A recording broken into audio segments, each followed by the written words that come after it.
Hey everyone, welcome back to our channel TechQuest. I'm back with a new video, and in this video I'm going to be showing you how you can log in into your online banking account of TSB.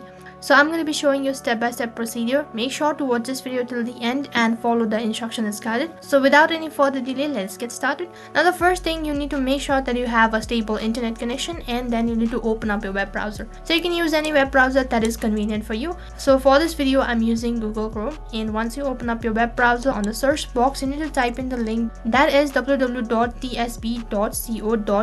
You can also find a login link on my description box below. So once you type in the link, you'll be directed to the official site, and this is what the interface is going to look like. So in order to log in into your online banking account, first of all you must make sure that you already have an account, and only then you'll be able to log in into your account. And in case if you don't have an account on TSB Bank, on how you can register or sign up into TSB Bank account, and I'll also make sure to leave the link on my description box below. So in order to log in, you need to click on login in the top right corner of your screen, and as you click on the login option, next interface will be directed to login page, and you can see in the left hand side corner you have an option to login. So first of all you need to provide a user ID. After you type in your user ID, next tap on continue, which is in the bottom right, and after that you need to provide a passcode associated with your TSB account. So once you provide the correct information, you'll be logged into your online banking account of TSB. So that is how you can log in into your TSB bank account. That is all for this video. I hope the video was helpful. Make sure to like, share and subscribe to our channel. Thank you for watching.